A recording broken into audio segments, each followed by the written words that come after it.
Hi, my name is Ophelia Jacobson with Campus Reform. Back in September of 2020, President Donald Trump formed the 1776 Commission. Its goal was to promote patriotic education in schools across the nation.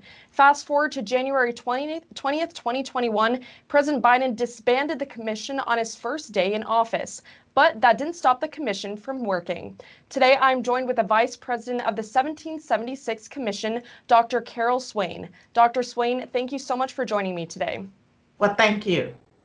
So let's just go ahead and get started. Tell me, what do you think are the dangers in teaching students the wrong history about America's past? Things like critical race theory and the 1619 Project. I can tell you that teaching anti-Americanism serves the interests of our enemies more than it serves the interests of American citizens. I know of no other nation where children are being taught to hate their own nation and themselves. Because in the case of white Americans, they're being told that they're the root of all evil and their ancestors, and they are guilty for all the woes, not just in America, but in the world. And so that's something that it's not even rational behavior. And as far as the 1776 Commission, we met for the first time in December of 2020 for the announcement. And then our first working day was January 4th, 2021. And we know what happened on the 6th. But we did get out a report. And that report is published now in book form. It has citations. It has an introduction by me, Larry Arns, the chairman of the commission, who's also president of Hillsdale, and Matthew Spalding. Now, I understand you've worked as a professor at colleges in this country. How has your work as a professor in academia prepared you to combat the dangers in teaching the wrong history of the United States of America? Well, because I did teach for 28 years, I've seen the changes that have taken place very rapidly, like this critical race theory that's gripped the nation, that teaches as part of the narrative that America is an evil country, that it was founded on racism.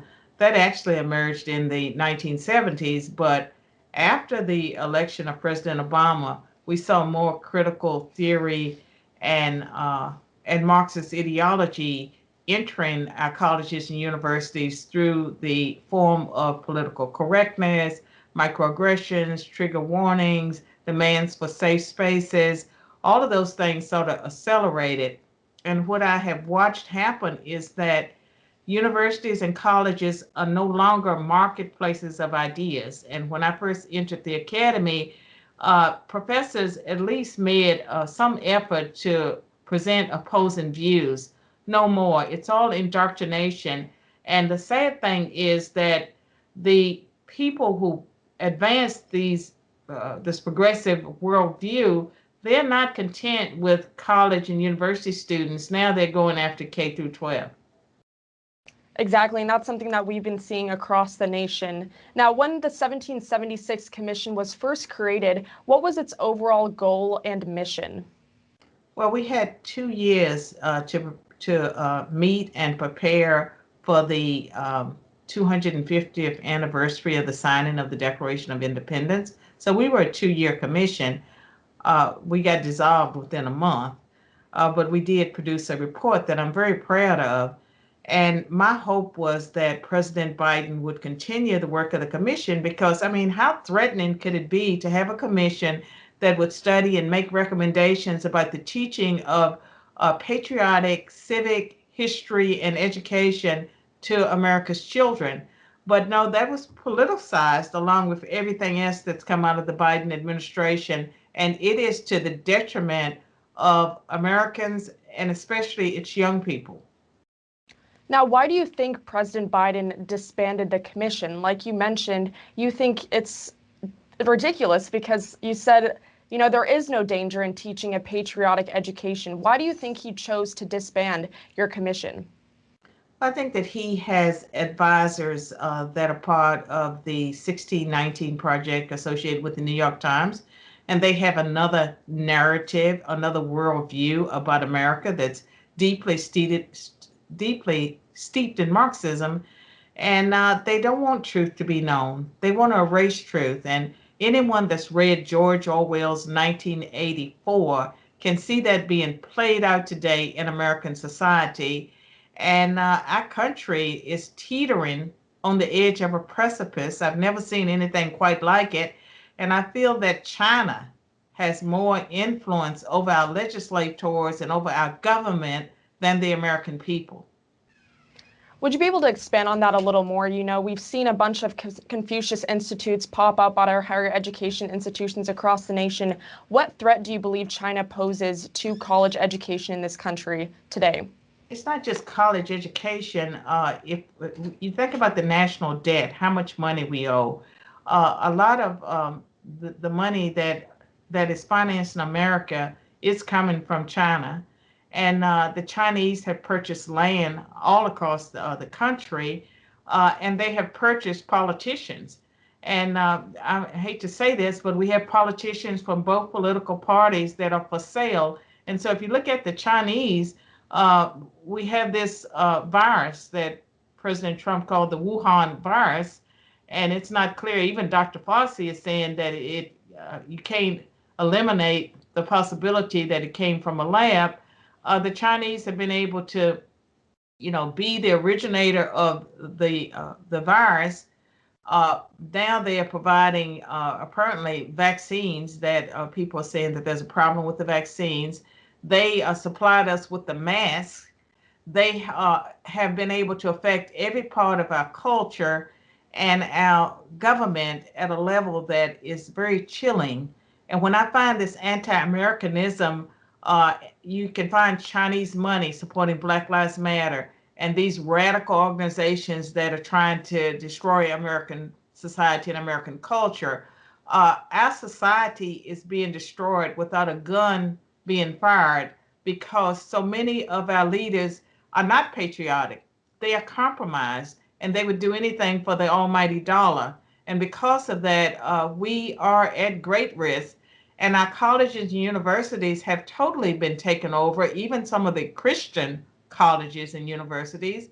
And I think it's up to the parents and the grandparents who are financing the education to make their voices heard more loudly. And I think that young people need to, make these wise decisions. Just because the school, has this history of being elite, do you really want to go to those places where they want to destroy everything that you hold dear? So they're meals of indoctrination. And I would not tell anyone not to go to a particular institution, but I would say that if you have conservative Judeo-Christian values and principles, you need to know that you're going to be a target from day one during orientation. And unless you are a deeply principled person on a mission, you will fall, you will cave, you will drink the Kool-Aid. And so young people that go into those dens need to be aware that they are on enemy territory and that the agendas of the institutions are not about educating them, to be a citizen of the world, to be able to take on big issues. It's all about indoctrination. They are indoctrination meals. And now taking it back to the 1776 Commission for a little bit, I know you mentioned that you created a report with that commission. Would you be able to highlight a few key takeaways from that report that our audience should know about? Well, one of the things is that we firmly believe that part of teaching American history and civics, you have to go back to the original documents. And so we would encourage young people as well as their parents, to read the Declaration of Independence and the Constitution and, documents like the Federalist Papers. And we want people to be aware of history and America's history, like other nations, it hasn't been perfect. And so slavery did happen. The Jim Crow era did happen. But the true story of America is a story of people working together across racial and ethnic lines to make a better society for everyone. The true history of America includes the civil rights movement and those laws that were passed in the 1960s that made it possible for people like me to become successful in America. And we believe that the family is the bedrock of society and that parents have to be at the center of their children's education. That means you don't turn it over, to your local school board or to the federal government. And we are very concerned about the federal rule, this directive that came from the Biden administration, where they are providing money to school systems really to teach critical race theory. That is not in the national interest. We need to organize, push back against it. And I applaud the state legislatures across the nation where they have passed legislation banning critical race theory. And they have a template that doesn't actually say critical race theory, but the legislation is shaped in a way that if there is education that says one race, is evil, that one race is singled out in a way that's discriminatory, that would be against the law, as well as when it comes to sex, males and females. If there is education that pits men against women, that would be unacceptable. And so there's some model legislation that's been passed in Texas, Tennessee, Louisiana. I believe there are about 14 states that have either passed legislation or they're considering it. We need to work hard to make sure that it's all 50 states. And the reason that we don't focus on critical race theory exclusively is that the left keeps changing what they're calling it. Just like with Common Core, they're doing the same thing. They just keep changing the names of it. So what you have to do is get to the core ways it manifests itself, in institutions, and you tackle those things. So that is taking place. The other thing I want to say is that under our Constitution, it's we the people. We're responsible for electing the politicians. We're responsible for the government that we have, whether state, local, or federal. I applaud the parents around the country who are standing up, who are organizing, who's running for school board and local government. They're actually being the people who will take back our nation, and eventually we might see some positive change taking place around us. Now, you mentioned, forming your own 1776 commission, running for school board. What are some other ways that American students and parents can fight back against this untrue history of America? I think that knowledge is power, and that a lot of people have learned the concept critical race theory. They don't fully understand it. One of the things that I am doing is I'm working on a short treatise, Critical Race Theory, a guide for the perplexed, that I hope to have available by July 1, that would explain to people what critical race theory is, where it came from, how it manifests itself in our institutions, how it is anti-American, anti-civil rights, anti-constitution, and what we can do about it. And there are many people now working on it, but education is key. People need to understand what it is, and they need to organize, because you can run for school board or you can talk, but until you organize as a group and fight back. And in Texas, South Lake, Texas, they were able to take over the school board and part of the city council. They set up a political action committee. They actually had money, I believe about $250,000, to fight back. We need to organize at that level as well. Everything is at stake. Our nation as we know it is at stake in the education of our children. And when it comes to white children in particular, if you actually look at what is taking place and what we have allowed to happen, is that young people are being bullied and shamed because of the color of their skin and their ancestry. That is so anti-American. It's so against the 1964 Civil Rights Act, yet so many of us have tolerated it. And I believe that it's important for racial and ethnic minorities to lead the battle and lock arms with white Americans in the same way that they locked arms with us during the civil rights movement, because this is a civil rights issue.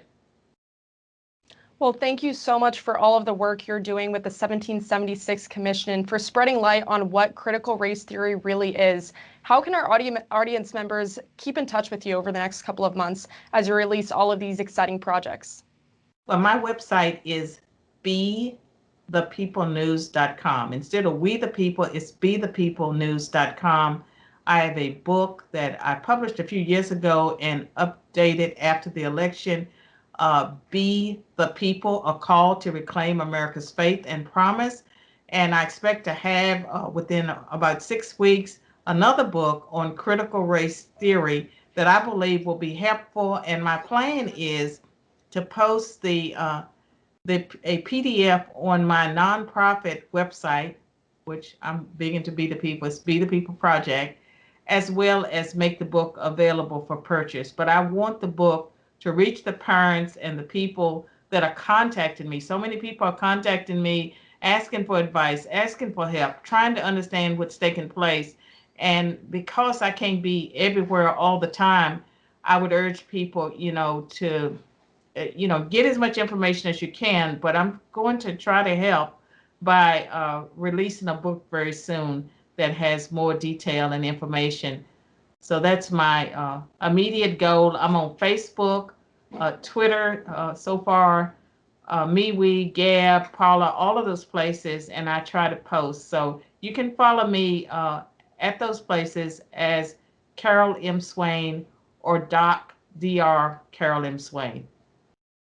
Well, thank you so much again for taking the time to do this interview, and we wish you all the best luck in fighting to preserve the true history of America. Thank you so much. Thank you so much.